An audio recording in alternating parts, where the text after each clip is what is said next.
채소와 달걀 가격이 조금씩 내림세를 보이고 있습니다. 하지만 사과나 육류는 당분간 가격 강세가 이어질 것으로 보입니다. 윤갑근 전 고검장이 1심에서 징역 3년을 선고받았습니다. 국민의힘 청주 상당 당협위원장직 인선과 더불어 세판짜기가 본격화될 것으로 보입니다.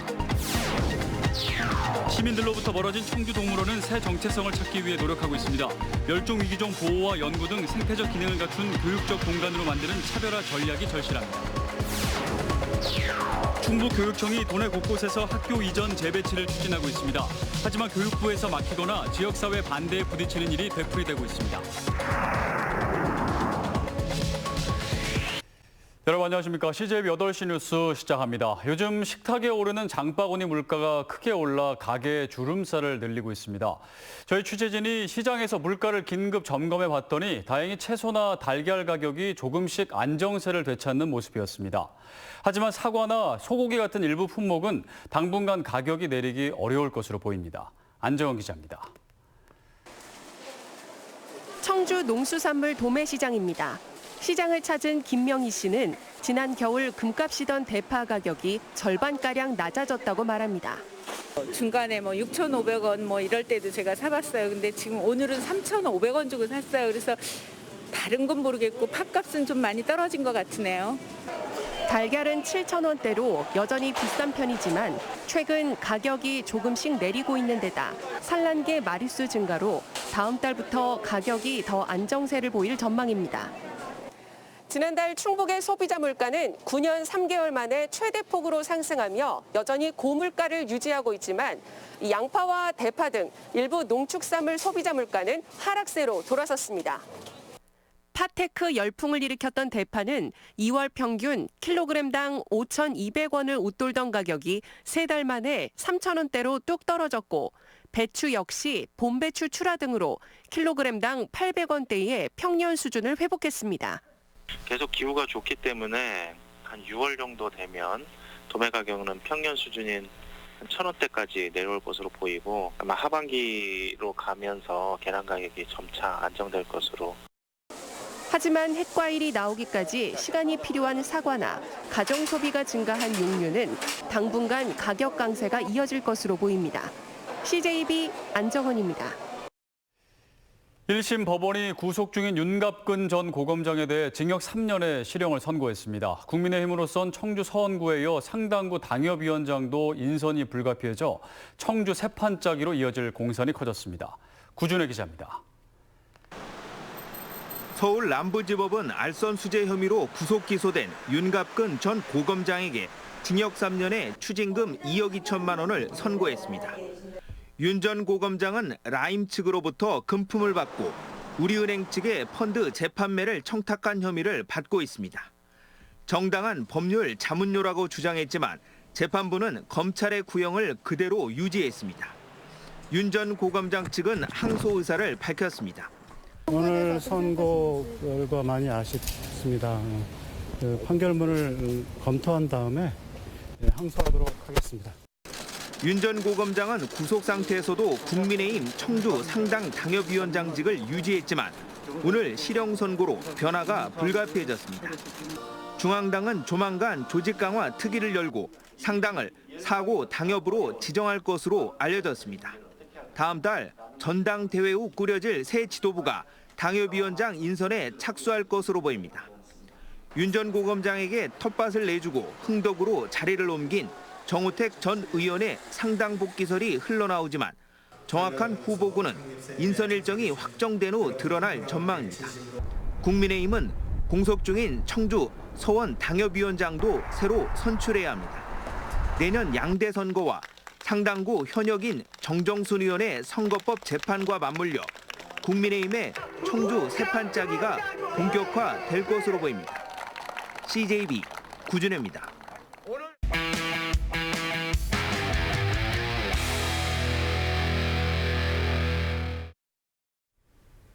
CJB는 기자들 코너를 통해서 지난 수요일부터 청주동물원의 문제점과 나아가야 할 방향을 점검하고 있는데요. 청주동물원 내부적으로 새로운 정체성을 찾기 위한 노력이 일부 시도되고 있지만 한계가 있습니다. 과감한 방향 전환을 못한 채 시민들로부터 점차 멀어지고 있는 게 청주동물원이 처한 냉정한 현실입니다. 이태현 기자입니다. 청주동물원은 멸종위기종을 많이 보유하고 있습니다. 대표적인 게 사그로, 사계 정자를 냉동하는 방안 등 종 번식에 대한 연구에 심혈을 기울이고 있습니다. 이런 노력을 인정받아 지역동물원 중 유일하게 환경부로부터 서식지회 보전기관으로 선정되는 성과를 올렸습니다. 하지만 그 이상은 없었습니다. 연구 성과를 널리 전파할 수 있는 교육이나 관광 프로그램이 전무한 실정입니다. 관람객들을 끌어들일 만한 연계 프로그램이나 매력적인 요소가 없다 보니 입장객은 해마다 줄고 있습니다. 1억 남짓의 청주동물원의 입장 수입은 3년 내내 감소하며 코로나19 사태가 벌어진 지난해에는 5천만 원까지 떨어졌습니다. 반면 지역 규모가 비슷한 전주동물원의 경우 적극적인 예산 지원과 함께 관광지와의 연계까지 더해지며 청주의 대여섯 배에 달하는 입장 수입을 기록하고 있습니다. 한국말 오신 분들이 편리하게 동물원에 접근할 수 있도록 시내버스 노선을 만들었죠. 국비 매칭액보다 전주시에서 더 많은 예산을 투자해서 동물원 환경 개선한 거죠. 청주동물원의 한계는 관람객들의 연령층에서도 나타납니다. 청소년 관람객의 비율은 전체 관람객의 2% 안팎에 그치고 있습니다. 어린 시절 또는 아이를 데리고 찾는 호기심의 장소에 지나지 않는다는 겁니다. 사육사들의 힘만으로는 청주동물원의 변화를 이끌 수 없습니다. 평소에 야생동물이 고유의 본능을 CCTV로서 직접 관찰한 내용을 시민들한테 전달할 수 있는 기회가 시민들에게 완전히 잊혀지기 전에 청주시와 지역사회가 머리를 맞대고 청주동물원의 새로운 활로를 시급히 모색해야 할 때입니다. CJB 이태현입니다. 결국 청주동물원은 멸종위기 동물을 보호 연구하고 생태교육 기능을 강화하는 등 차별화 전략이 절실합니다. 또 동물들을 바라보는 시민들의 시선도 변해야 하고 행정당국의 든든한 뒷받침도 빼놓을 수 없습니다. 청주동물원의 새로운 정체성을 찾아본 기자들 연속 보도, 진기훈 기자가 마지막 결론을 전해드립니다. 청주동물원 인기가 시들해진 건 이른바 킬러 콘텐츠의 부재가 결정적 이유입니다. 청주동물원만의 특색이나 차별화 요소가 없단 얘기입니다. 때문에 현재 동물원 내부적으로 모색해온 멸종위기종이나 야생 방사를 할 수 없는 동물들을 보호하고 연구하며 이를 생태교육으로 연결하는 차별화된 전략이 필요합니다. 청주동물원이 야생 생태계로 돌아가지 못하는 동물들 받아서 관리해주고 또 그게 시민들한테 교육 자료로 활용되고 한다면 굉장히 좋을 것 같습니다. 방향성이 분명해지면 그 다음 순서는 과감한 예산 투입입니다. 실제 청주동물원은 전국 공영동물원 중 예산이 하위권으로 전주동물원과 비교하면 10분의 1에 불과합니다. 많은 예산이 좀 확보가 돼서 동물사 시설을 하나 지을 때 좀 완벽하게 하나 지으면 10년이든 20년이든 그렇게 부족함 없이 쓸 수 있지 않을까. 청주동물원이 보호, 연구, 교육에 특화된 동물원으로 탈바꿈에 성공하게 된다면 7년째 지지부진한 확장 이전 논의에 물꼬를 틀 수도 있습니다. 그때는 중부권을 대표하는 동물원으로 시야를 넓히는 것도 가능할 겁니다. 차별화된 동물원이 어떤 것이 좋은가 이런 거에 의견을 모아서 이전 발전한다는 기본 계획이 있기 때문에 재정 여건이 허락하는 대로 이제 중앙부처에도 저희들이 지원을 받겠습니다만 그걸 좀 더 장기적인 안목에서 이 모든 게 가능하려면 동물원을 바라보는 시민들의 시각이 변해야 합니다. 신기한 동물 보는 어떤 유의시설이 아니라 우리는 저런 동물이 각 나라에 그리고 각 생태계에 대사 역할을 한다라고 생각하시고 또 그들을 존중해 주셨으면 좋겠고요. 청주동물원이 명암동 현 위치에 조성된 지 올해로 24년째. 시민들의 사랑이 더 식기 전에 제2의 개원을 각오로 과감한 방향 전환을 시작해야 할 시점입니다. CJB 진기훈입니다. 개발지구에 학교 신설 수요가 있을 때 기존 구도심 학교를 이전 재배치하는 게 교육당국의 큰 방향입니다. 학생 수가 계속 줄고 있는 현실 때문인데요. 하지만 이전 재배치가 교육부에서 막히거나 지역사회 반대에 부딪히는 일이 되풀이되고 있습니다. 김기수 기자가 취재했습니다. 충북교육청이 추진하는 청주 상당초등학교의 동남지구 이전 신설 계획에 대해 교육부 중앙투자심사위원회가 재검토 결정을 내렸습니다. 이전 부지 주변에 초등학생 수가 예상만큼 많지 않을 수 있다며 교육 수요를 재확인하라는 이유에서입니다. 지난해 12월 시설비 과다 책정 등의 문제로 한 차례 재검토된 데 이은 두 번째로 2024년도 3월 개교 목표에 차질이 불가피해졌습니다.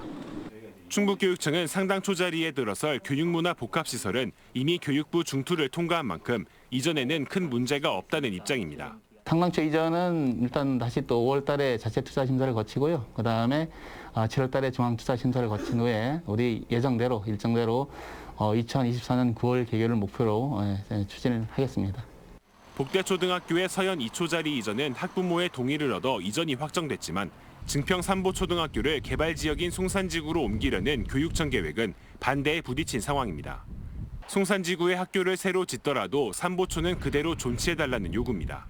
3보초 현 학군 내에 있는 학생이나 학부모에 대한 배려는 하나도 없어요. 통학거리가 현재 3배 거리가 됩니다. 이거를 과연 3보초를 위해서 전문가들은 학생 수 감소 추세를 고려할 때 학부모와 지역사회에 대한 설득이 관건이라고 말합니다. 무작정 학교를 늘려가는 거는 교육적인 재정의 부담을 지속적으로 가중시키는 방법이 되거든요. 기존에 이제 그 학교가 있었던 지역 주민들의 반발이라든지 아니면 박탈감을 어떤 방식으로 해소를 시킬 것인가. 충북교육청이 기존 학교를 개발지구로 이전하는 과정에서 교육부 중투 통과와 지역 주민을 설득할 수 있는 세밀한 정책 마련이 필요해 보입니다. CJB 김기수입니다.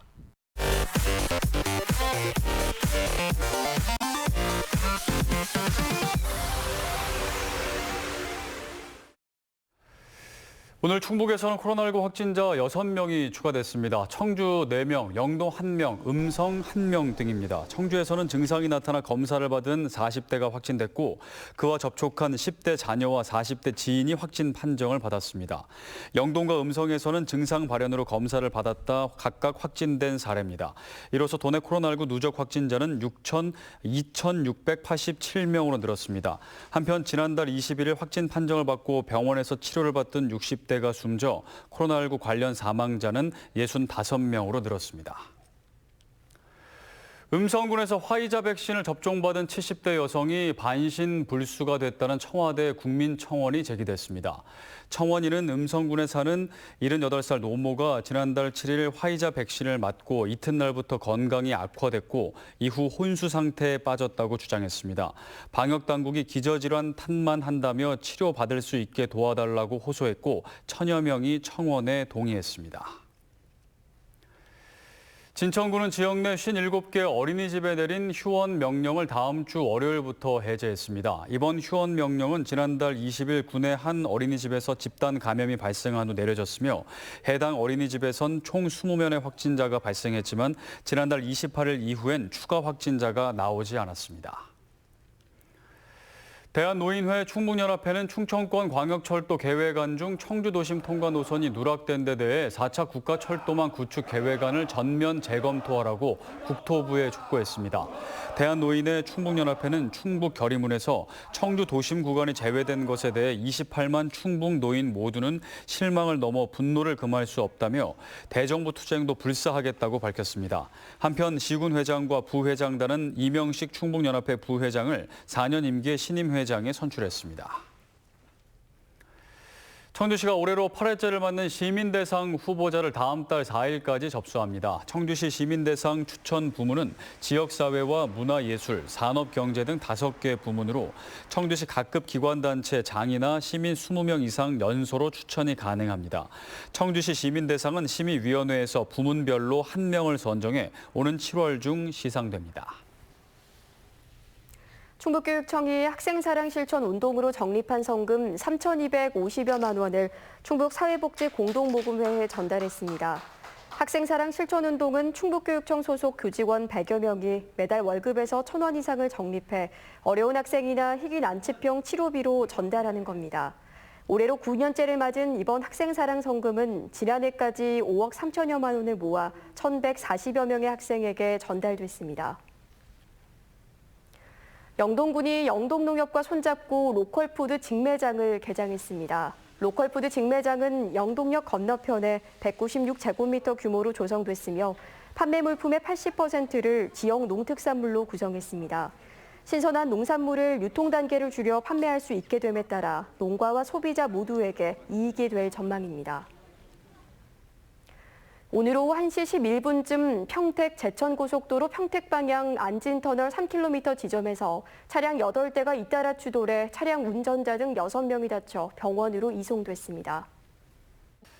CJ 8시 뉴스를 모두 마칩니다. 시청해주신 여러분 고맙습니다.